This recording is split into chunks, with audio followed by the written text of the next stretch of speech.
একজন পুরুষের রোজগারের উপর পর্যায়ক্রমে কার হক বেশি, স্ত্রী সন্তানের নাকি মা বাবা ভাই বোনের? দেখুন, মা বাবার সাথে কারোর কোনো তুলনা চলে না হক আদায় করার ক্ষেত্রে। হক আদায় মানে শুধু টাকা পয়সা খরচ করা না। আল্লাহ এবং তার রাসূল সাল্লাল্লাহু আলাইহি সাল্লামের পর সর্বোচ্চ শ্রদ্ধা পাওয়ার হকদার, সর্বোচ্চ ভালোবাসার হকদার কে? মা এবং বাবা। মা বাবার চাইতে বেশি ভালোবাসা পাওয়ার হকদার পৃথিবীতে আর কেউ, শ্রদ্ধার হকদার আর কেউ। কিন্তু অর্থ ব্যয় করার ব্যাপারটা একটু ভিন্ন। স্ত্রী যদি থাকে তাহলে প্রত্যেক স্বামীর উপরে কর্তব্য তার স্ত্রীর ভরণ পোষণের ব্যবস্থা করা। মা বাবার যদি টাকা পয়সার অভাব না থাকে, নিজেদের যা আছে সেটা দিয়ে তারা যদি চলতে পারেন, তাহলে শরীয়ত সন্তানের উপরে সন্তানের বাবা মার ভরণ পোষণ দেওয়াটাকে ফরজ করেনি। কথা কি বুঝতে পারছেন?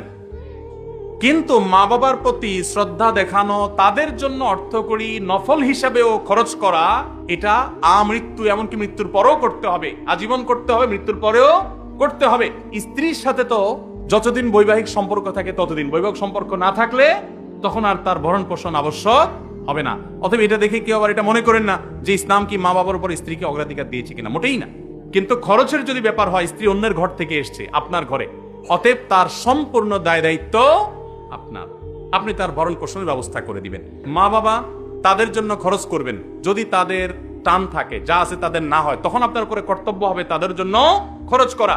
আপনি 10,000 টাকা ইনকাম করেছেন, মা বাবার কোনো ইনকাম সোর্স নাই, আপনি না দিলে তারা আর খেতে পাবে না, অন্য কোনো সন্তান নাই বা তারা দেয় না, তখন আপনি স্ত্রীর জন্য যদি 5,000 খরচ করেন, মা বাবার জন্য আপনাকে 5,000 খরচ করতে, 5,000ই খরচ করতে এমন কোনো কথা নাই, তাদের ভরণ পোষণের ব্যবস্থা করতে হবে। কথা কি বুঝতে পারছেন? তাহলে তাদের না থাকলে তখন আবশ্যক হবে, আর স্ত্রীর থাকুক আর না থাকুক, সর্বাবস্থায় স্ত্রীর ভরণ পোষণ স্বামীর উপরে কর্তব্য।